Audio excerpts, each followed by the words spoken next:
Delhi NCR में ठग ठग गैंग वैसे तो काफी बदनाम है, लेकिन क्या आपने कभी सोचा है कि बीच सड़क पर लोगों का ध्यान बटाकर उन्हें लूटने वाले इन गैंग का नाम आखिर ठग ठग गैंग क्यों पड़ा? तो सुनिए, जवाब बड़ा सीधा सा है। असल में इस गैंग के बदमाश अक्सर किसी भी कार या बाइक में चलने वाले शख्स का ध्यान बटाने के लिए पहले उनमें ठक ठक की आवाज करते हैं और जैसे ही कोई इस आवाज पर ध्यान देता है, कार का शीशा उतारता है या फिर उनसे झगड़ता है, गैंग के दूसरे बदमाश उसकी कीमती चीजें लेकर फरार हो जाते हैं। यह और बात है कि गुजरते वक्त के साथ इस गैंग ने अपने काम करने के तौर तरीके यानी मोडस ऑपरेंडी में कुछ इतनी तब्दीलियां की है कि इन गैंग का शिकार बनने वाले लोग अक्सर धोखा खा ही जाते हैं। अब आइए आज इसी कड़ी में इस गैंग की कुछ खास मोडस ऑपरेंडी के बारे में आपको बताते हैं। ठगी की ट्रिक नंबर 1, ठक ठक की आवाज। ये गैंग अक्सर भीड़ और ट्रैफिक जाम के दौरान किसी गाड़ी में ठक ठक की आवाज करता है। जब गाड़ी चला रहा शख्स आवाज करने वाले की तरफ देखता या फिर उससे बात करता है, तब तक दूसरी तरफ से गाड़ी में रखा बैग इस गैंग के दूसरे बदमाश गायब कर देते हैं। ठगी की ट्रिक नंबर 2, नोट बिखेरना। ये गैंग गाड़ी में बैठे लोगों का ध्यान बटाने के लिए अक्सर नोटों का जाल बिछाते हैं।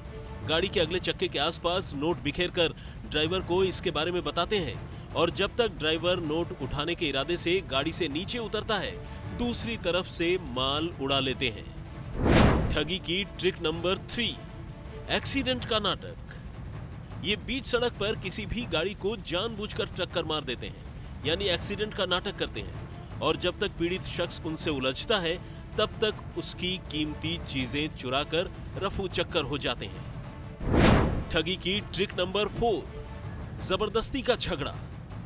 ये सड़क पर जानबूझकर अपने शिकार से उलझ भी जाते हैं। जब तक शिकार माजरा समझने की कोशिश करता है, गाड़ी में रखी कीमती चीजें दूसरे ठग चुराकर भाग जाते हैं। ठगी की ट्रिक नंबर 5, नमस्ते का नाटक।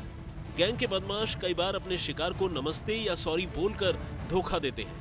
असल में ऐसा करने पर कुछ देर तक तो सामने वाले को यही समझ में नहीं आता कि नमस्ते कर रहा या सॉरी बोल रहा अजनबी आखिर है कौन, और जब तक वो अपने दिमाग पर जोर डालता है, माल गायब हो चुका होता है। ठगी की ट्रिक नंबर 6, पंक्चर का धोखा। कई बार किसी कार वाले को उसका टायर पंक्चर होने या फिर दरवाजा खुला रह जाने की झूठी बात कहते हैं और जब तक इंसान टायर चेक करने उतरता है, तब तक दूसरे बदमाश माल गायब कर देते हैं।